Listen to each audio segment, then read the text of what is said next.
Hello, Jen here with a Halloween layout. I'm taking a little bit of inspiration from the Crafty Maven Getaway Facebook page. There are a couple of projects on there that are super duper cute Halloween projects, and I'm also using a sketch for today's layout. There's one project from they used a cut file from the cut shop, and it's stars, and they cut it out in with black cardstock, and I loved it. I love how black really makes oranges and lime greens and purples and all of those fun Halloween colors really pop. So I wanted to use black for this layout. And it's a picture of my kids just after they got in from trick-or-treating, and we got them to go warm up for a little bit because it's always cold here. Go and warm up and have a nice hot shower, get in their jammies, and then they came downstairs to look at their candy and kind of dumped it out all over the floor. And so the picture is dark because it was later at night, and there's a bit of backlighting because they did it right in front of our bearded dragon tank, and so of course her tank is fully lit up.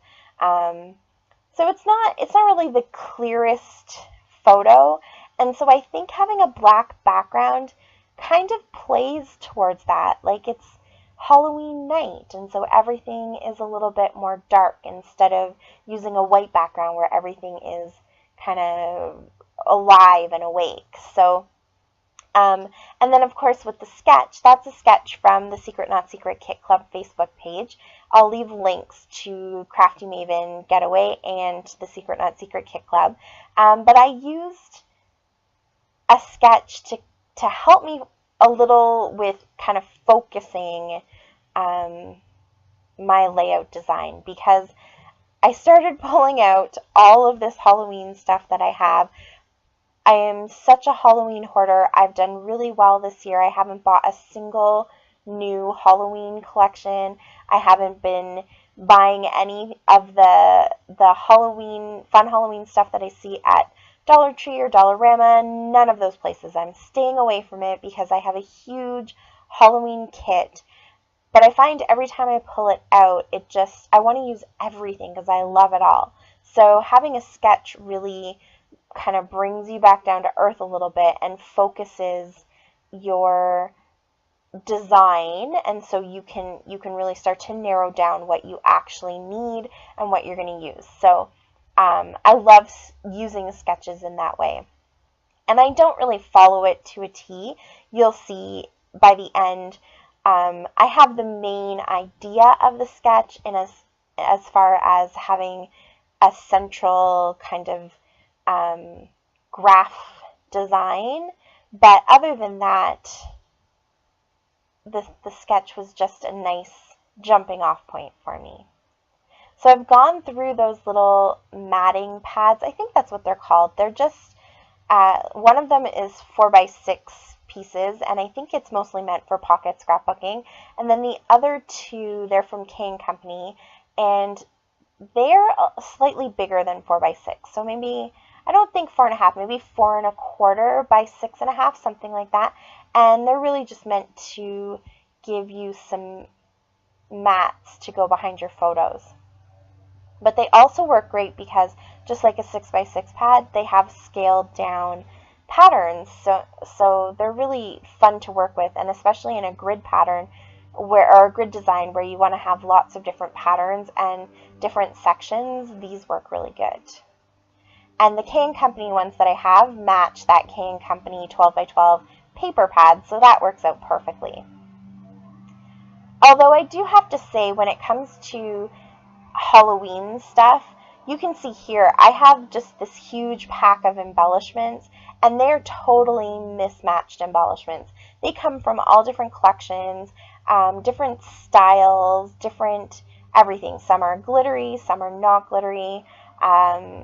You know, I find that for Halloween especially, but also for Christmas and things like that, you can kind of throw all of your stash together, and they mix and match really well, because it might not all be the same shades of purple and orange and green, but in the end we tend to stick to a pretty specific Halloween color palette, and so you can really get a lot of life out of your collections by mixing and matching all of the elements. So I picked out everything that was candy, obviously, and in this case, I think most of it comes from the same collection, and it was just actually at Dollarama. It's a K&Company collection, and they had these huge packs for like $1.50, and they're all three-dimensional, so all those little monsters are three-dimensional, and all the little candies, and they're so cute.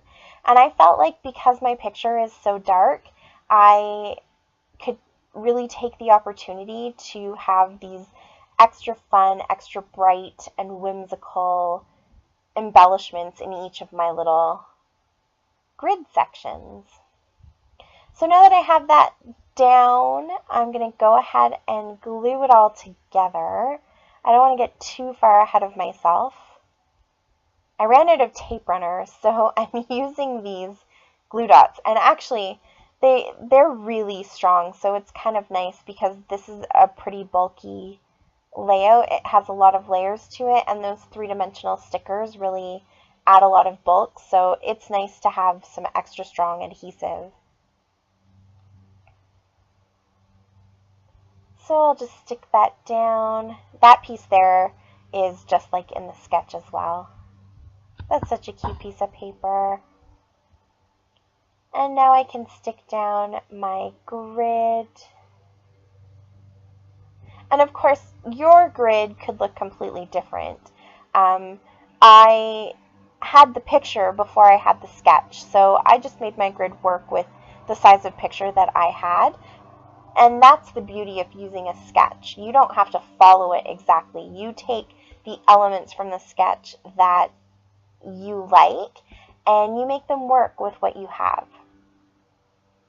I did like this section up here, though. I tend to do that quite a bit, have that little extra embellishment cluster either to the side or up at the top, somewhere on my layout. So I'm just going to build that there. I'm using that orange piece. That's the paper that I used to map my photo. And then that lime green and black Harlequin paper. And I'm just trying to sort of line it up so that it's a little bit off of the edge of the black paper. It just kind of connects the background to the border around it. And these are some little puffy stickers. I'm pulling off all of the stars. I liked that aspect of the sketch. And even though in the sketch the stars just really represent areas of embellishment, I liked the idea of actually using stars. So I'm glad I had those. I feel like the stars kind of set the tone that this is Halloween night. And of course, it wouldn't be a layout of mine without some splatters. This is a purple color shine from Heidi Swap. I'm just shaking it up really, really well because I want there to be a ton of mica powder in there, because the purple itself isn't going to show up very well on the black, but that mica powder does. So while that purple dries, I'm just going to go ahead and find a spot for these little Tim Holtz little phrase stickers that I have. I cut those out of the occasions booklet that I have because they were all Halloween themed, so I just decided to stick them in my Halloween kit. And I wasn't quite sure where I wanted them to go, so I was moving around some of the stickers, and then I just decided I'm going to go ahead and put them down there because there was the space to do it. So, and I like that they kind of bring your eye back to the photo because they stand out because they're white. So one says trick or treat, the other says get your candy on, or get my candy on, and the third one says my favorite little monster. And now just a few extra splatters. I loved that I was able to find colors that matched. So this is a green one. It's from Recollections, and it has the shimmer in it too. And the orange one was from Heidi Swap, and it also is shimmery. And then this last one is called Tinsel, and it just dries silver. So I kind of like the idea of the silver. I feel like it maybe adds a little bit of spookiness to it, or I don't know, it just sets the mood of the layout. And these are some of My Mind's Eye enamel dots. I just wanted some extra texture to it. There's a lot of paper going on, and there's a little bit of glitter, so this just adds a different texture. And that's it. That's my layout. I think it was so much fun, and I love the way that it turned out. If you have any questions, you can leave them for me in the comments down below. And thank you so much for watching. I really appreciate it. Until next time, happy scrapping. Bye.